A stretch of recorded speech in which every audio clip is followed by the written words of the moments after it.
keuntungan yang besar dengan perusahaan mereka, tapi tidak bekerja mereka, mempekerjakan orang lain, memberikan upah yang sesuai standar mereka. Jadi dibuat kebergantungan itu. Makanya kota yang merepresentasikan, merefleksikan masyarakat sekarang ini bukan kota yang ada di Madinah atau di Yunani, tapi adalah hasil dari produk revolusi industri, di mana orang pergi ke kota tujuannya bukan untuk pendidikan. Kalaupun untuk pendidikan, orientasi akhirnya adalah kerja, materi, ngadu nasib. ngadu nasib. Jadi bisa dikatakan termasuk kita mungkin orang yang berada di kota, itu tujuan kita melakukan hijrah ke kota itu ya untuk mencari pekerjaan. Pekerjaan itu ya untuk kebutuhan materi, dapat uang, dapat ini.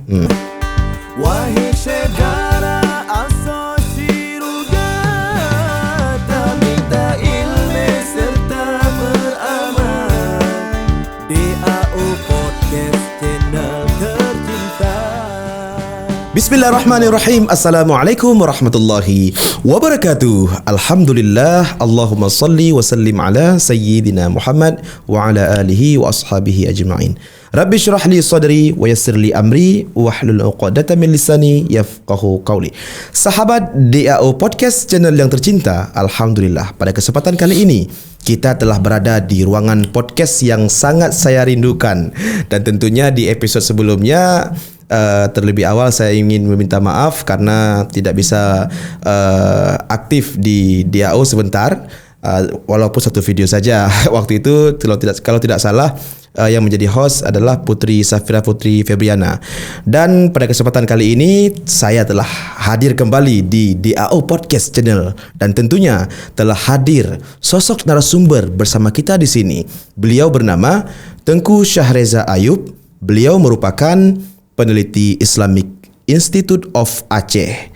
Dan tanpa menunggu lama, langsung saja kita menyapa Tengku Syahreza. Assalamualaikum Tengku. Waalaikumsalam warahmatullahi wabarakatuh. Masya Allah. Apa kabar Tengku? Alhamdulillah sehat. Alhamdulillah sehat. Jadi beliau sangat sibuk teman-teman sekalian. Sudah berupaya ya kita hubungi, tetapi beliau ya Masya Allah, kita lihat juga beliau ini aktif ya, baik aktif di dunia nyata ataupun di sosial media. Terakhir saya lihat di Facebook Tengku itu sebuah foto yang sangat penuh makna yang tersirat, bahwa di belakangnya itu ada rombongan Lintu Baru dan di depannya ada tamu VIP. Ini sangat inspirasi. Boleh dijelaskan itu apa maksudnya? Lagi kesempatan aja. Sesi lain. Ya. Memang betul ya. Di Facebook beliau ini memang banyak foto-foto yang membuat kita itu berpikir 100 kali untuk mencari maknanya. Oke, baiklah, pada kesempatan kali ini kita telah hadir kembali di sini Tengku, dan kami ucapkan terima kasih banyak telah hadir kembali di DAO Podcast channel.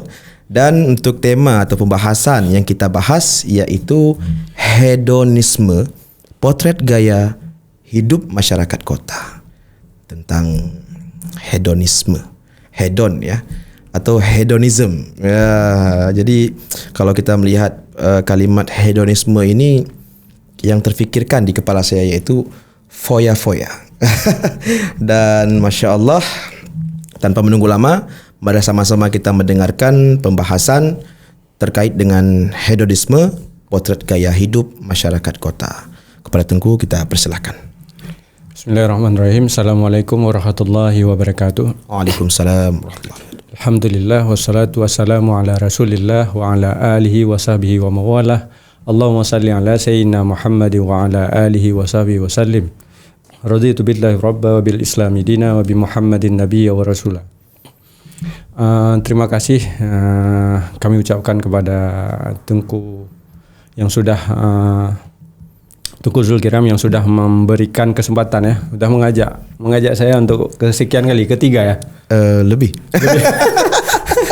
Untuk mengisi podcast ini. Ya, terkait dengan materi hedonisme ini kan sebenarnya saya langsung masuk ke dalam pembahasan ya. Mengingat hedonisme ini memang gaya hidup masyarakat. Masyarakat ini tidak khusus kepada skup masyarakat Muslim, tapi dunia. Oke. Ini melekat pada manusia. Melekat pada manusia. Pada manusia. Jadi betul kata Ustaz Zulkiram tadi, memang dia diidentikan dengan sesuatu yang foya-foya. Kalau kita lihat memang, kalau saya justru hedonisme itu sekarang kan trennya memang hedon. Jadi hedon itu kan sudah dijadikan satu istilah atau legitimasi ya. Satu istilah yang dibentuk oleh orang-orang terutama kalangan perempuan nih. Oh ya? Dia kan kalangan perempuan yang update terhadap style gaya hidup. Sekalipun ya kalau dalam dunia Muslim itu sekalipun mereka menggunakan pakaian Muslim, pakaian hijab, tapi gaya hidupnya itu tidak mencerminkan karakter dari Islam. Bukan tidak mencerminkan Islam, karakter ruhnya Islam. Betul. Oke. Ya, kita kembali kepada sejarah sedikit. Kita kembali pada sejarah. Sebenarnya hedonisme ini adalah paham yang paling tertua di dunia, bisa dianggap. Paham. Aliran? Ya, aliran. Oke. Yang kemudian aliran ini kan kalau kita cari mungkin di sejarah filsafat, itu memang istilah ini dibentuk pada masa filsafat Yunani. Munculnya berarti munculnya ya istilah ini. Tapi gejala yang ada, maksudnya perilaku manusia yang terkait dengan hedonisme itu sudah ada sejak setelah Nabi Adam. Oh iya. Siapa yang disebutkan tadi? Karun, Fir'aun, Namrud. Jadi kehidupan yang mewah, apa nih itu? Mengumpulkan harta. Jadi hidup dalam dimensi materi, dalam lumbung materi, itu adalah gaya hidup orang-orang yang memang orientasinya memang hedon. Oke. Jadi kalau logikanya kalau kita memang hedonis ya, kalau kita memang ingin ini kan gaya hidup ya. Cerita gaya hidup ini kan apa nih itu? Unsur yang muncul dari dalam jiwa manusia. Oke. Gaya hidup itu dia kan karakter. Karakter itu juga cerminan dari pemahaman, dari mindset. Oke, berarti dia pandangan ya, sebuah pandangan ya. Pandangan. Oke. Jadi pandangan dia yang melihat bahwa segala sesuatu itu ukuran kenikmatan atau kesenangan itu diukur dari materi. Nah, berarti itu pemahaman hedon ya. Itu makna hedon. Berarti melihat sesuatu itu sehingga dia bisa menghasilkan kesenangan. Ya. Jadi apapun yang dilakukan itu atas dasar supaya dirinya bahagia.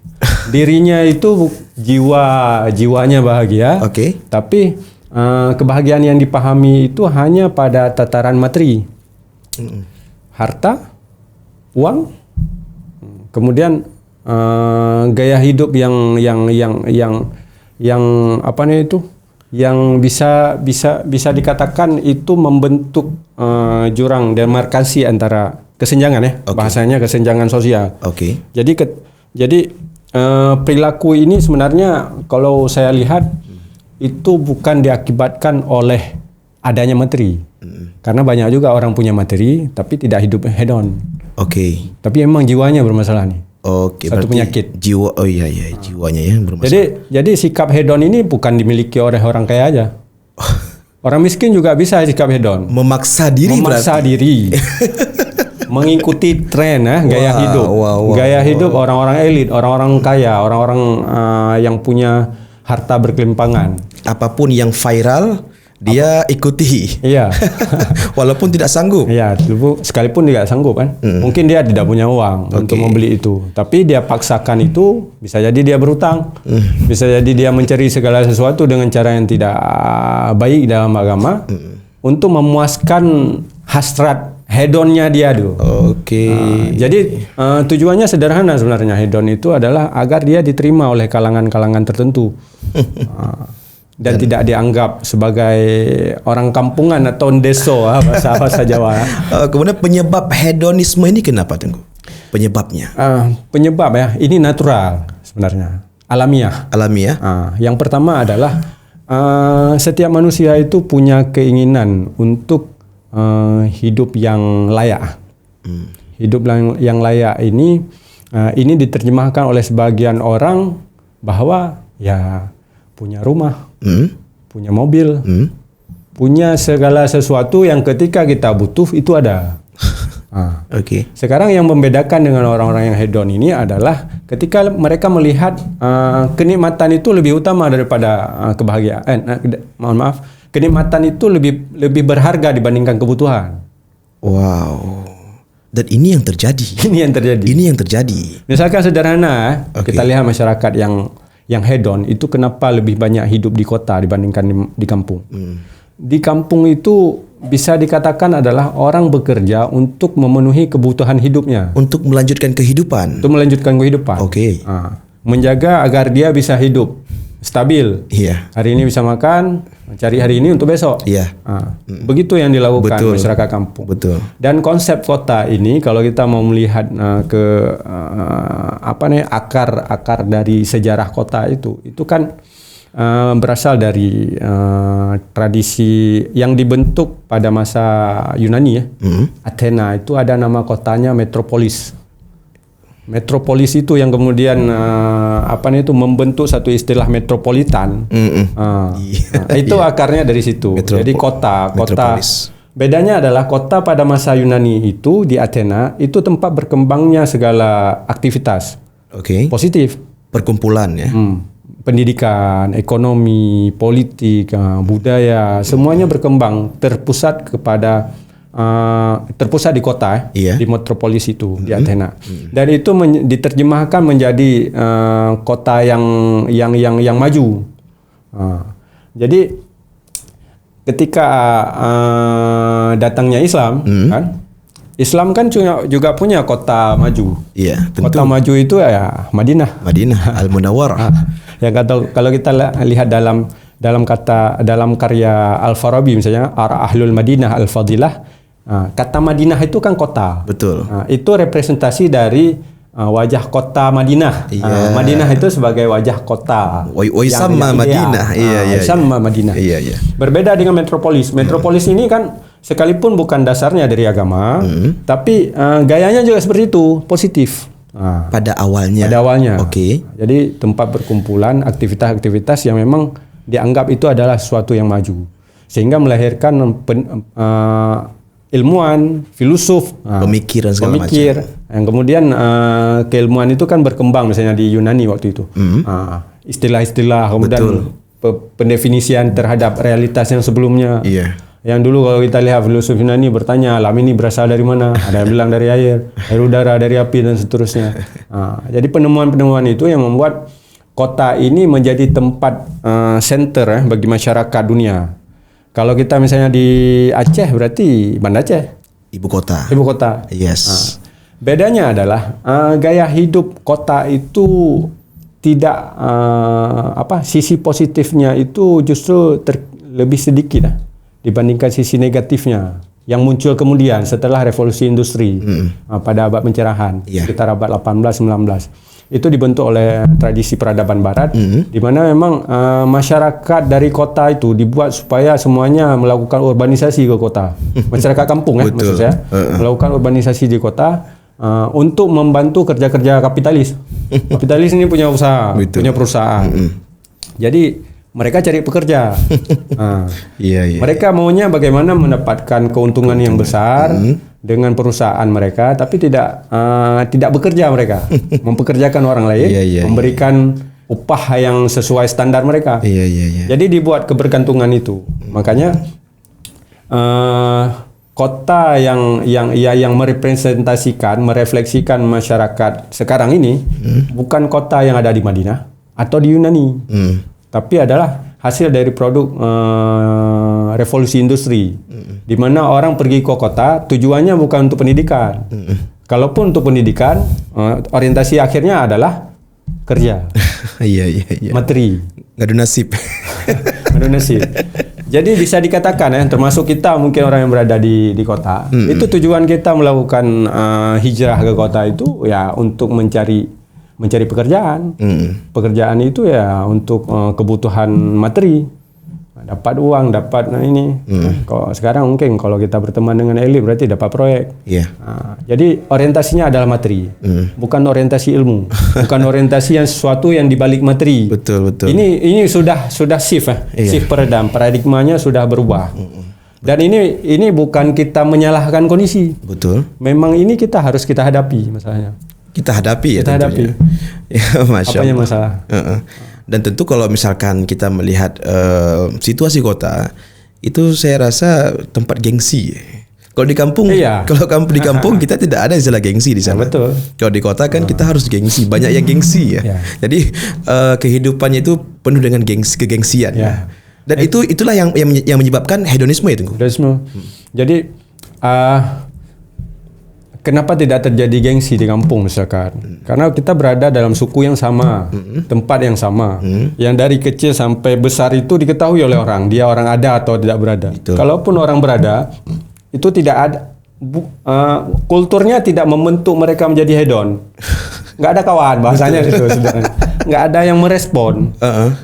Tapi sekarang ini bentuk hedon kalau kita lihat dari klasik itu hanya dia memiliki harta yang banyak, kemudian menghambur-hamburkan sebagiannya yang sedikit itu dia berikan kepada masyarakat, pada rakyat untuk membentuk image bahwa dia adalah seorang yang dermawan, sosial, membawa media, membawa ini kan, membawa berita, pencitraan. Sedikit untuk agama, sedikit untuk ini. Yang banyaknya dia ini itu untuk menutupi hedonnya dia itu. Keserakahan hidup. Memang ini alamiah manusia. Kalau kita pun kalau dapat uang segitu kerjaannya gitu juga. Why not? Kenapa tidak ya? Ya Allah.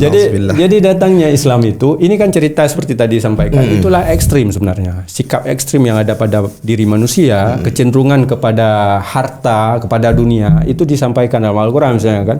Nama dunia la'ibun wal hawa, sesungguhnya dunia itu adalah permainan, tempat bersenda gurau. Itu digambarkan oleh Allah karena memang sebelumnya begitu kerjaan masyarakat sebelumnya, termasuk jahiliyah mungkin ya. Betul. Jadi tidak ada keseimbangan antara persoalan yang fisik materi dengan persoalan yang sifatnya adalah immateri misalnya.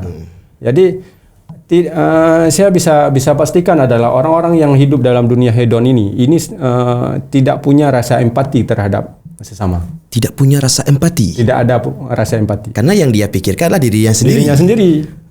Jadi hedonisme itu mengakibatkan yang pertama adalah diri sendiri itu menjadi egois. Merasa adalah hanya kita orang yang berada, orang lain itu tidak ada. Buktinya misalnya kita lihat perilaku orang-orang yang hedon, orang-orang yang memiliki harta yang berlimpah, yang dipoya-poyakan ya. Ada juga orang yang seperti tadi punya harta berlimpah tapi disedekahkan, tapi gaya hidupnya minimalis, sederhana. Betul. Jadi tadi lupa saya sampaikan, itu hedonisme itu lawannya adalah kehidupan minimalis. Kehidupan minimalis itu kehidupan sederhana. Jadi orang sederhana itu tidak ditentukan oleh banyaknya uang. Itu karakter dia. Itu karakter dia, pemahaman dia, sikap dia memahami itu bagaimana. Betul. Melihat harta itu. Dan ini kan dasarnya dari mindset sebenarnya. Betul. Dan di kota pun juga ada orang-orang seperti itu. Ada banyak ya. Banyak sekali ya. Jadi masalahnya di kota ini yang seperti ini sedikit. Maksudnya dia banyak. Tapi lebih banyak lagi orang yang hedonis. Tentu.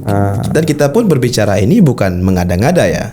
Kita kan melihat sesuai data, fakta dan logika. Betul. Dan tentu dampak buruk yang dihasilkan oleh orang-orang hedonisme ini sangat bagaimana?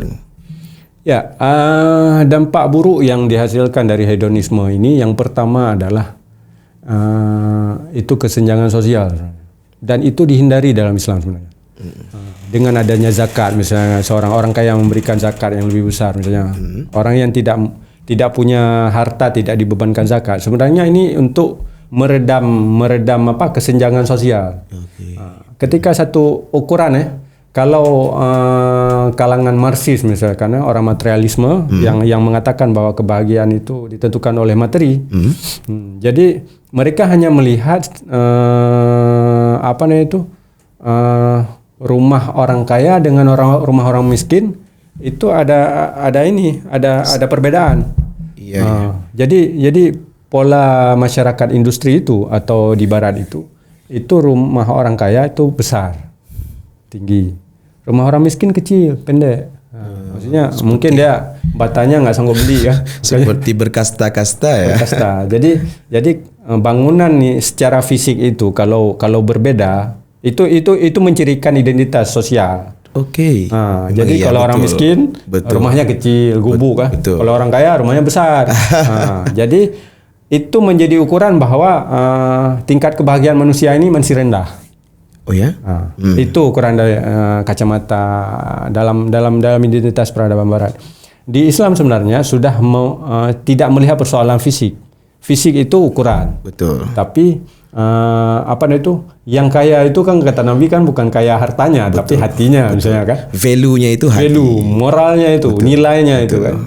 Jadi kayanya nilai. Betul. Jadi datangnya Islam itu sebenarnya menjadi jembatan antara ekstrim yang terlalu mendewakan materi atau hidup poya-poya, kemudian yang terlalu tidak mau berusaha karena saya udah miskin, takdirnya seperti ini, ya udah seperti ini aja. Pasrah sekali Anda ya. Jadi Islam mengakomodir keinginan kebutuhan kita terhadap materi. Betul. Dan memang itu menjadi tanggung jawab bahkan kita untuk berusaha mencari rezeki, mencari harta untuk sekedar memenuhi kebutuhan hidup agar tidak mati, tidak lapar. Tujuannya itu pun untuk agar kita beribadah pada Allah. Beribadah dalam artian bisa membantu hubungan kita vertikal kepada Allah dan juga membantu kemanusiaan manusia yang lain. Betul. Kalau enggak ada sistem zakat, sistem infak, sedekah dan seterusnya. Dan kalau kita melihat pun bahwa perkembangan hedonisme ini sangat hidup di peradaban barat. Bahkan pun kalau kita juga melihat di Eropa bahkan itu mereka bagaimana gaya hidup mereka dan yang membuat saya bingung kenapa aliran tersebut dipraktekkan atau diamalkan oleh generasi kita di sini, atau tidak ada pantauan daripada orang-orang yang mempunyai bertanggung jawab terhadap perihal ini, atau memang minimnya pemahaman bahwa Islam, generasi Islam itu semuanya telah diatur oleh syariat, bahwa agama Islam menantang keras terhadap hedonisme. Justru yang terjadi adalah generasi Islam ini seperti mengamalkan hedonisme. Dan kita melihat di berbagai tempat di sudut kota bahkan. Kenapa itu bisa bisa sampai di tempat kita? Ya, gimana ya? Saya sulit juga menggambarkan bahwa perilaku ini kenapa bisa datang kepada setiap Muslim. Karena memang yang pertama adalah ini alamiah dari diri manusia. Ada kecenderungan setiap manusia keinginan untuk hidup senang. Hidup senang itu kan punya standar setiap orang. Betul. Ada orang yang memang ketika dia kebutuhan hidupnya itu terpenuhi sekedar untuk makan, ada orang menganggap itu udah cukup bagi dia. Senang, bahagia. Tapi bagi orang-orang yang seperti yang dalam kategori hedonisme, bagi dia itu tidak cukup. Dia harus ada sesuatu yang memang seperti tadi ya, masalahnya itu mindset memang. Pemahaman dia yang terbentuk bahwa segala sesuatu itu kita hidup ini memang untuk kesenangan. Jadi tidak ada yang lain. Jadi terbentuknya pemahaman seperti ini memang berasal dari memang pengaruh dari peradaban barat. Kita tidak menyalahkan peradaban barat, tapi memang karakteristik peradaban barat itu dibentuk oleh paham materialisme. Segala sesuatu diukur oleh materi, kesenangan materi. Kebahagiaan pun dari sisi materi, uang, kemudian popularitas pun diukur oleh uang, seberapa kayanya dia, seberapa ada hartanya dia. Dan itu menjadi kekuatan politik juga di situ diukurnya materialisme. maka orang-orang yang menguasai materi, menguasai uang, itu dia dianggap sebagai orang yang mampu mengontrol orang-orang yang tidak punya uang. Iya. Ini bahasa sederhana ya. Memveto ya. Memveto. Jadi itu terjadi kesenjangan. Akhirnya gaya hidup itu pun ditentukan oleh merek. Iya. Oleh brand itu dibentuk oleh orang kapitalis juga, orang-orang kaya. Iya betul, karena Memang saya sebelum dalam minggu yang lalu saya berkunjung ke kawasan Medan. Jadi di sana saya pergi ke sebuah mall. Jadi mallnya itu ada kafe. Apakah di sini boleh kita sebutkan nama kafe ataupun tidak? Tetapi intinya orang tahu kafe itu memang tempat yang mewah. Dan di sana kalau di Aceh harga kopi 5.000. Karena nama brand kafenya itu mewah. Harga kopinya kopi pahit tanpa gula 65.000. Lagi-lagi karena tadi brand ya Tengku kan? brand, Merek. Tapi kan bagi saya memang materialisme ini yang kita sampaikan memang agak ekstrim. Iya. Ekstrim dalam artian pemahaman dia itu terkotak pada kebahagiaan itu hanya persoalan yang sifatnya fisik. Jadi ketika duduk di situ, kalau dulu kan nggak ada HP, nggak ada apa-apa kan, nggak ada media, nggak ada update ya. Nggak ada update. Paling ketika dia duduk di situ jumpa sama teman yang lain, jadi kelas dia itu merasa terhormat. Ketika dia duduk di tempat itu, minum kopi harga 60 bagi dia lebih terhormat dibandingkan duduk di warung kopi biasa. Ini dalam skema orang dulu. Tapi orang sekarang, ini penyakitnya bertambah. Menjalar ya. Menjalar kan. Sederhana gini, individualis. Memang identik orang-orang hedonis itu melekat pada individualisme. Individualisme itu merasa bahwa diri sendiri, eksistensi diri sendiri itu adalah ukuran bahwa dia itu ada dibandingkan orang lain. Jadi dia cukup membawa handphone, pergi kemana-mana, kan, ke tempat-tempat mewah. Dia pasti tidak tahan untuk mengupdate bahwa saya duduk di tempat ini, harga kopi 60.000, baju yang saya pakai harga segini, kan, saya beli di sini. Jadi dia ingin menampakkan sifat foya-foya dia, penghabiskan uang, hedon dia itu menampakkan kepada masyarakat bahwa saya ini adalah orang ada uang. Orang berada, orang kaya, orang hidup mewah, orang nggak susah hidupnya. Iya. Penyebabnya banyak penyebabnya. Salah satunya adalah bisa jadi dia memang dari dasarnya dia orang yang susah dan menjadi korban dari lingkungan, sehingga dia berusaha pelan-pelan, akhirnya dia menjadi kaya. Dari kaya itu dia mengekspresikan kepada dunia bahwa saya mampu. Oh, dendam ya? Iya, dia mendendam pada kondisi sosial dia. Iya. Berbeda kalau seseorang itu punya landasan agama. Dia melihat bahwa proses kehidupan dia itu berada dalam jalur takdir Allah. Betul. Yang harus disyukuri, yang harus dijalani proses. Dan disinilah kenapa materialisme itu menolak Tuhan, karena memang apapun yang dia usahakan dalam dunia ini, kebahagiaan itu ukurannya dari diri sendiri. Mutlak karena dia. Mutlak karena saya. Karena diri saya, karena pikiran saya, karena kecerdasan saya, karena relasi saya dengan orang lain. Makanya kebahagiaan yang saya dapat, materi yang saya dapat, harus saya yang nikmati. Dan itu kerap terjadi tuh. Memang itu yang masalah dari hidup. Padahal dalam Islam, ini cerita materi, cerita harta. Dalam Islam harta itu ada sekian persen milik sosial bahasanya. Milik orang lain. Padahal orang lain nggak cari. Tapi ada hak orang lain. Ada hak orang lain di situ. Hak orang lain di mana? Di situ yang wajib adalah zakat. Kan? Zakat 2,5% misalkan. Kalau seorang sudah sampai pada nisabnya. Kalau di situ pun ada sedekah. Ada hak anak yatim lagi di situ. Ada harta wakaf bahkan juga. Wakaf dan seterusnya lah kan. Jadi itu bahasanya adalah konsep-konsep yang dibuat oleh Nabi dari wahyu, dasarnya dari wahyu itu mengontrol kecenderungan manusia yang terlalu mencintai harta. Itu memang hubbud dunia. Itu memang udah fitrah. Al-Quran mengatakan alamiah manusia seperti alamiah. Itu. Siapapun. Jadi datangnya agama Islam ini untuk menjelaskan bahwa persoalan dunia ini adalah bukan persoalan segala-galanya. Iya. Dia kan hanya apa namanya itu ya, kesenangan.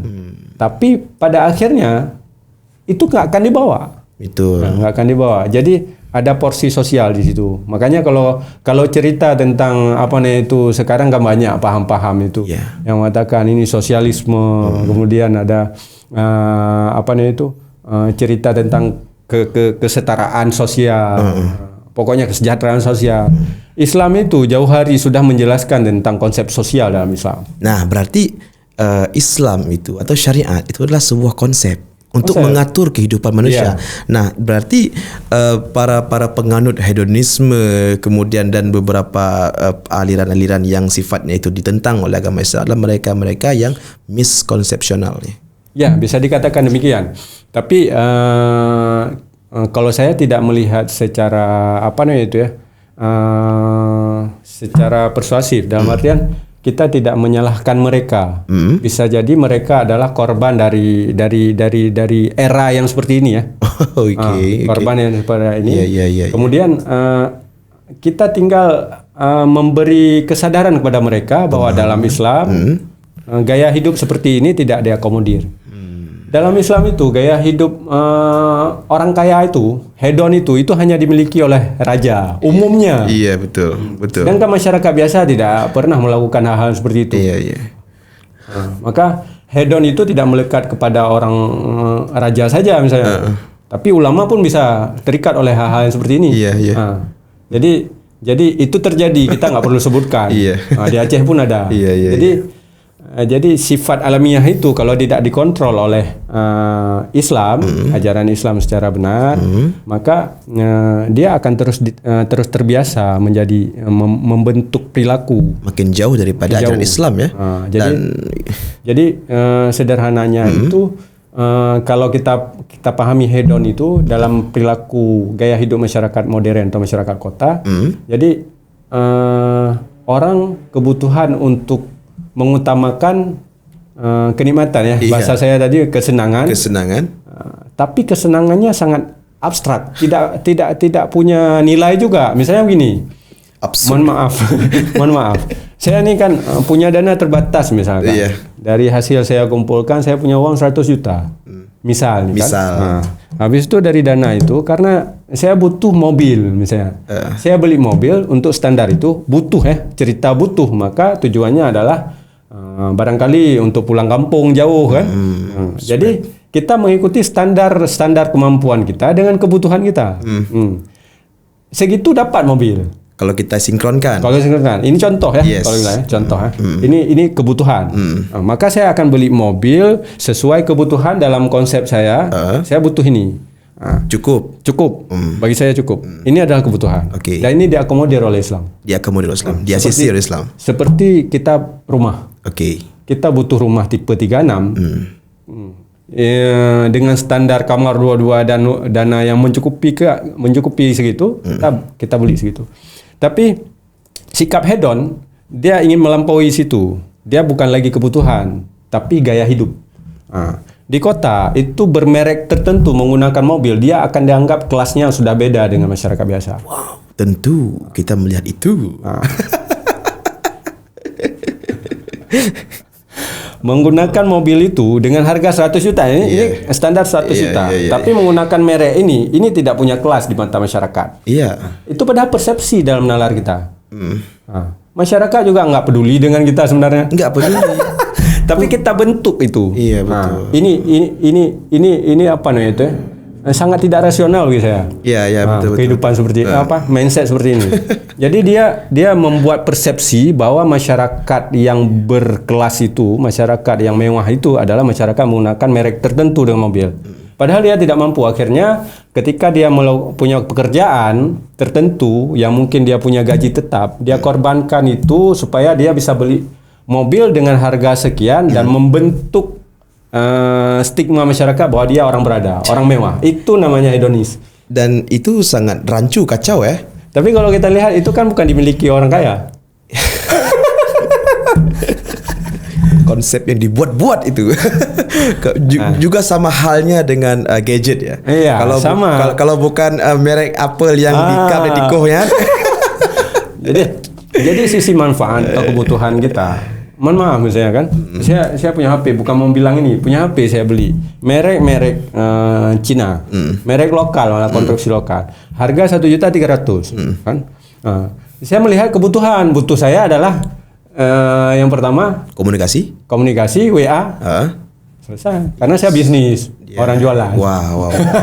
Promosikan saja. Jadi bagi saya, karena saya juga mungkin sebagian orang terbentuk gaya hidup hedon itu disebabkan oleh lingkungan juga. Oh ya? Dengan siapa dia berteman? Tentu. Jadi ada kelas yang dibentuk bahwa untuk kita masuk ke dalam lingkaran orang-orang yang elit, untuk tembus, kalau orang membangun relasi usaha dengan orang-orang elit, dia harus punya style yang standar mereka. Padahal kita nggak mampu. Sampai ada kawan saya itu untuk bisa goal project dia sewa mobil Fortune semua. Anda memaksa sekali. Hanya untuk berjumpa agar tembus itu. Tembus. Wallahualam. Tapi kan kita tidak melihat itu, tapi melihat bagaimana keinginan orang, obsesi orang untuk mendapatkan materi, padahal dia tidak mampu. Standarnya itu memang dipaksa. Makanya gaya hidup hedon itu memang dihindari dalam Islam, memang tidak diakomodir karena bermasalahnya bukan hanya pada pribadi, tapi juga pada pribadi mengarah pada penyakit hati, misalnya kalau kita bilang seperti individualisme, kemudian egoisme, kemudian adalah sikap riya, pamer, ujub. Banyak penyakit yang terjadi dengan posisi harta ini. Bahkan kikir pun terjadi di sini. Allah, betul sekali. Kikir itu kan bukan dialami oleh orang miskin. Karena orang miskin nggak punya harta. Iya, tentu. Tapi orang kaya ini susah. Tapi bagi orang miskin, ketika orang kaya memberikan uang 1 juta, bagi dia ini udah sangat dermawan. Padahal penghasilan dia mungkin 1 M. 0,1% ya. 0,1%. Allah Akbar. Ya betul. Tadi saya menyikapi terhadap apa yang Tengku sampaikan, bahwa terkadang para penganut hedonisme ini kita tidak bisa menyalahkan merekanya. Mungkin karena mereka tadi adalah banyak faktor. Iya, banyak faktor. Dan saya pun juga pernah mendengarkan kutipan ini melalui guru kita itu Tengku Jim, bahwa kita ini semua adalah korban peradaban zaman. Benar. Kita ini korban bagi yang sadar ya. Yang sadar. Korban peradaban zaman ya. Tapi memang kalau kita kaitkan dengan anak muda sekarang kan, gaya hidupnya ya memang dari dia tidak ada ingin viral, membuat sesuatu yang sangat obsesif agar orang melihat. Gaya hidup macam-macam kan. Itu memang korban dari korban. Kalau untuk Koji masih sangat umum korban peradaban. Kalau kita memang korban peradaban barat. Korban dari peradaban barat. Kenapa kita katakan seperti itu? Yang pertama adalah yang membentuk budaya ini dari kolonial.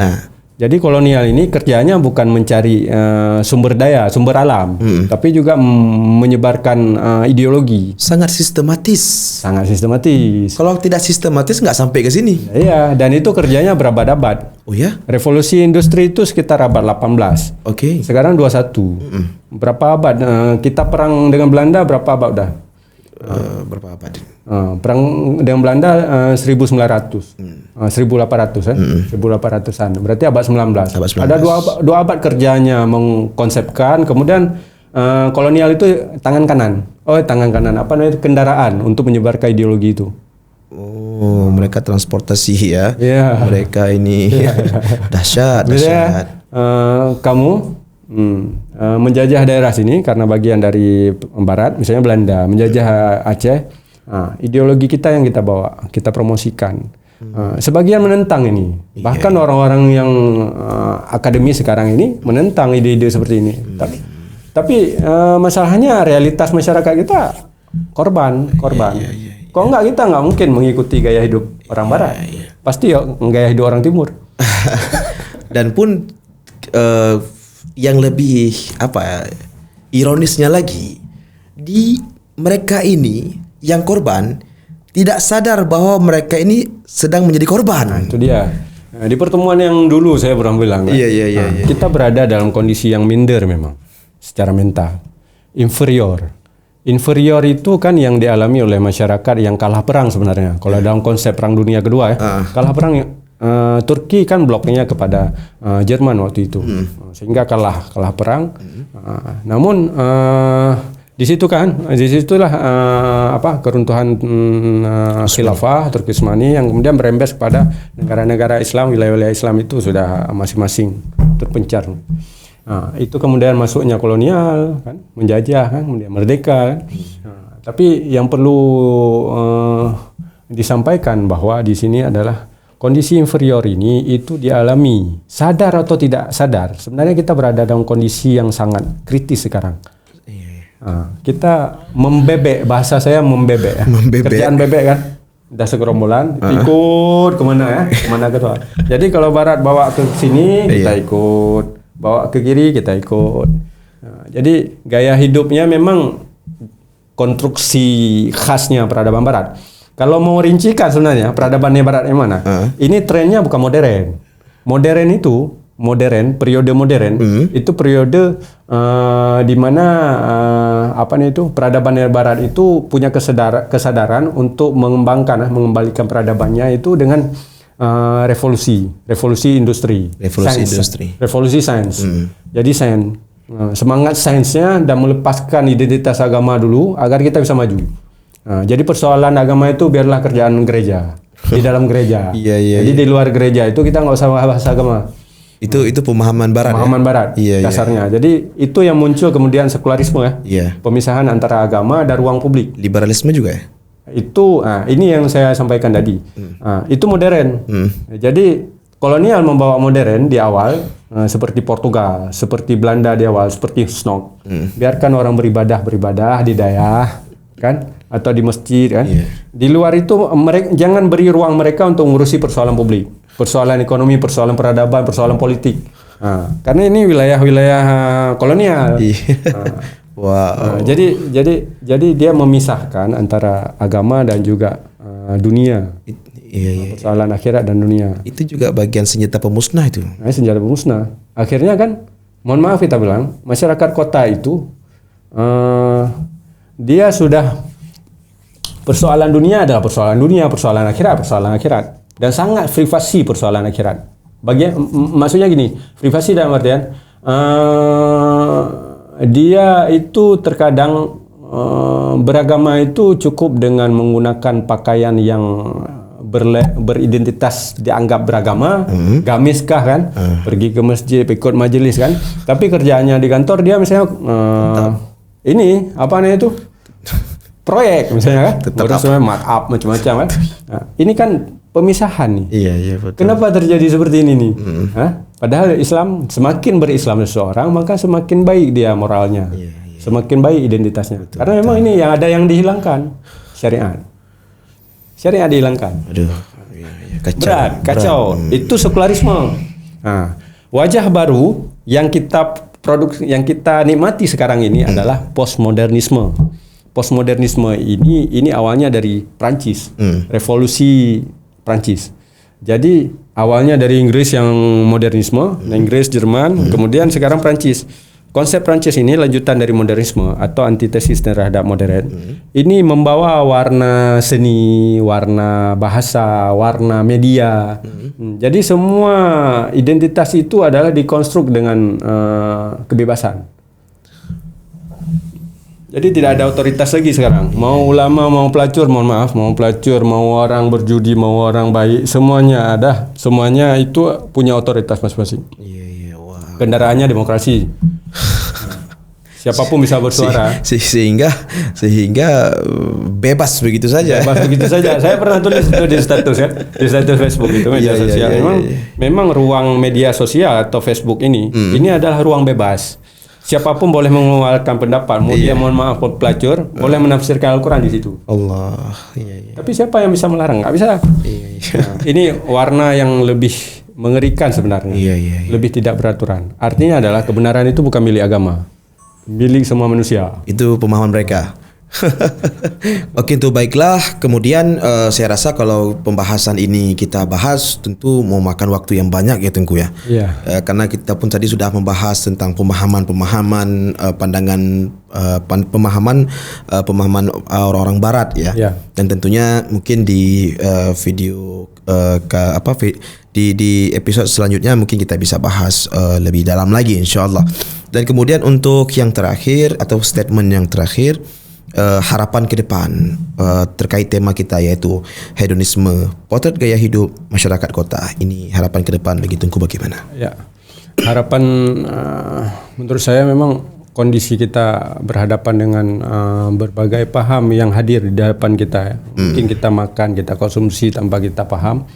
Yang pertama adalah kesadaran kita untuk mencari tahu bagaimana Islam mengatur ya. Kita menggunakan kacamata Islam sebagai seorang Muslim. Bagi saya seperti itu. Betul.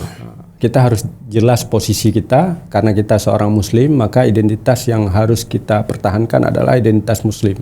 Identitas Muslim itu bukan hanya dari pakaian, bukan hanya dari lifestyle gaya hidup, Betul. tapi juga dari terutama adalah mindset, pemahaman.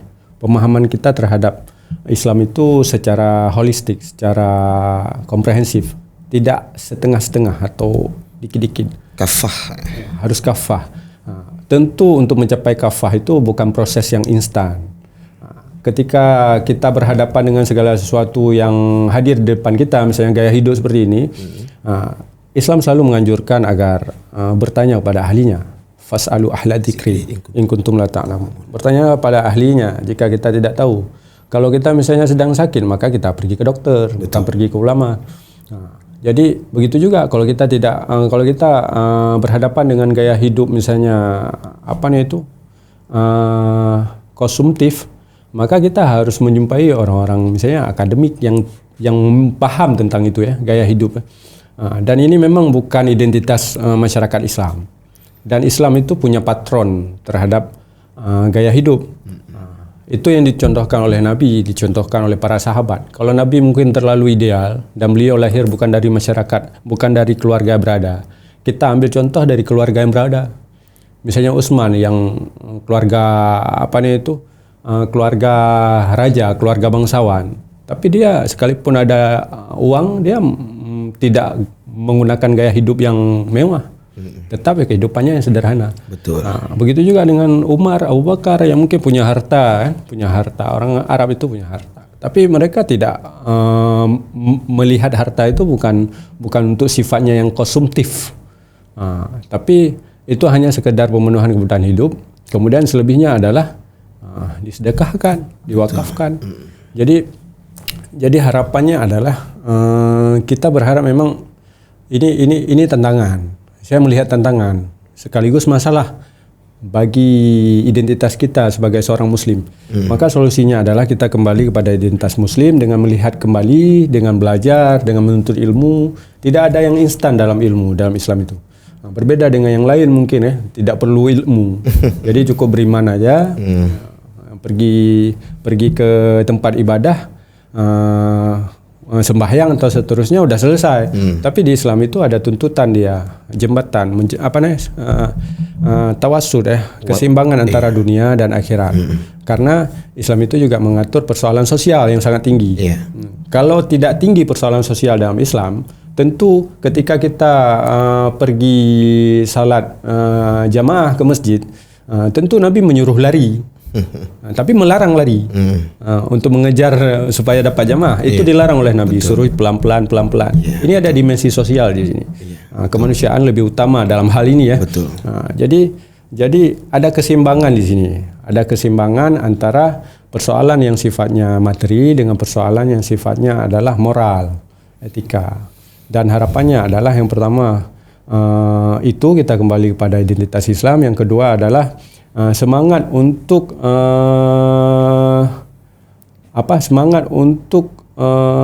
mencari tahu bahwa Islam itu bagaimana.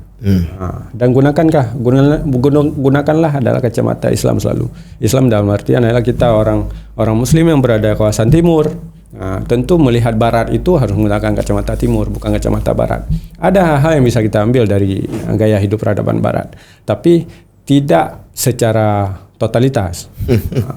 Tidak semua harus Tidak semua dikonsumsi. konsumsi. Ya, Tanya suruh pakai celana pendek, mereka kita pakai celana pendek.